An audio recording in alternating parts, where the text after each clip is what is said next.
start a little later again. So this week's Sedra in Parshas Pinchas, it says Yivkod Hashem Elokei Ruchos L'chol Basar. So when Moshe Rabbeinu was davening for a new leader to lead the Klal Yisrael, the way he invoked the Rebbeinu Shalom, he called him Hashem, the God of the spirits of all flesh. So Heilige Barditcher V'Rav, Rabbi Levi Tzchum Sarsoshim Barditcher V'Schusi L'Salmein.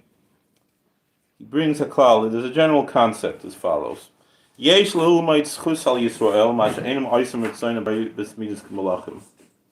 How do we find a positive way to be malamed schus on the Klal Yisrael, that we're not constantly serving the Rebbeinu Shalom the same way that the malachim do, as the angels do? The reason is because we're busy making parnasa to go to work. Even though Lamaisa, when we're working, we're working, so we're able to serve the Rebbeinu Shalom. So really, there's a Melechus HaKodesh that's involved in our work. But sof kol sof, the Malachim are davening the whole time. They're singing Shira. That's not what we're doing. We're doing a different type of avodah. So Avram Avinu haya ish chesed v'haya melamed zchus. So this is what Avram Avinu did, because he was the archetype of chesed, of kindness, and the whole inyan of chesed is to be melamed zchus, to judge others favorably and to find favor and to bring that favor before the Rebbeinu Shalom. So that's why we know when the malachim were guests by Avram Avinu, he gave them food to eat. That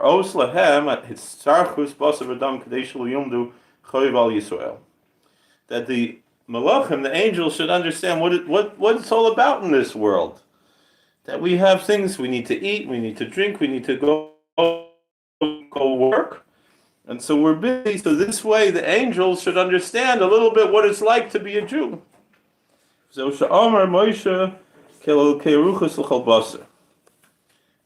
why Moshe Rabbeinu, he invoked this concept that the Rebbeinu Shalom is the God of the spirits of all flesh.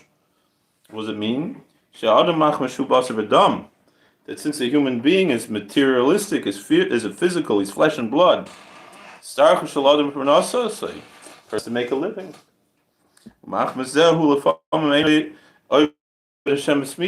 And so sometimes he's not constantly serving the Rebbeinu Shalom in the way that the Malachim do.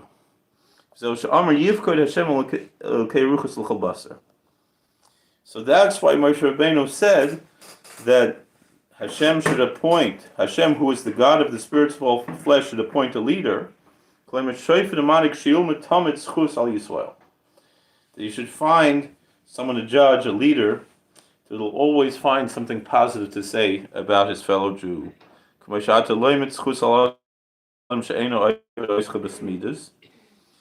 he should say that just like we find something positive to say about someone who's not constantly involved in worship, and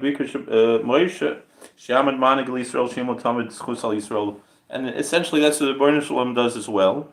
And so whoever is a Manig Yisrael has to emulate that aspect of being Melamed Zchus on the Jewish people. This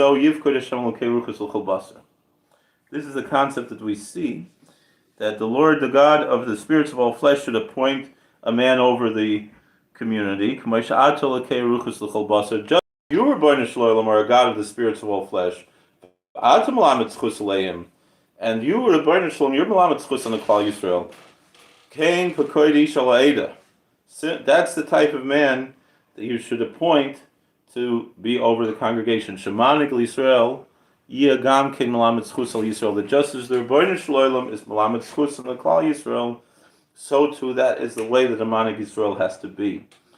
I was thinking, there's a story from the Rebbe Zisha, the Heilige Rebbe Zisha, that he put his hand into a fire, and by a reflex, his hand jumped back, and he looked at his hand and says, Zoi Gashmi is the hand from Zisha.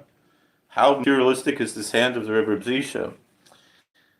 And it seems out of character. We know the Rebbe Zisha was a tremendous onav. He expressed tremendous humility.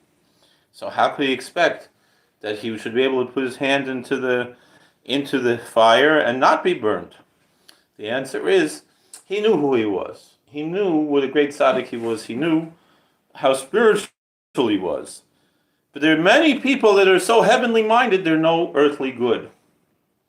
But the true Manik Yisrael has to have that balance. That's what, like I said by the Shloishim about our Rav, Hareni Kaparis Mishkava, Yischusig Leinu, that it says, Moshe Vaharan B'Koyhanu V'Shmuel B'Kar Eshmai. The Chazal discussed that Shmuel and Navi was Shokul Keneged Moshe and Aaron. How could that be? That Shmuel and Navi was greater? We know there was no greater Navi than Moshe Rabbeinu. So how could Shmuel and Navi be equal not only to Moshe Rabbeinu himself, but also his great brother Aaron HaKohen, that he was Shokul Keneged, that he was equal to them? So as we said over, that even though we're not, of course, Moshe Rabbeinu was also someone who was involved with the Klal Yisrael. But Sof Kol Sof, the Shalach HaKadosh, my holy ancestor, the Shalach HaKadosh says that Moshe Rabbeinu was Ish Elokim, that he represented a godly, one of these people who were very heavenly minded. And Aaron HaKohen, although he was of course also very heavenly minded, he was a Kohen Gadol, but he was Oiv Shalom V'Oiv Shalom. He was Isaac in bringing Shalom between people. And Shmuel Navi had both qualities, that's what means Shokul, that he balanced the world of Moshe Rabbeinu, the heavenly minded, and the world of Aaron HaKohen, which is the earthly good. Not that either of those lacked in them, but they represent those archetypes. And so the Shokul doesn't mean that he himself was equal to of them, but that he balanced those two midos.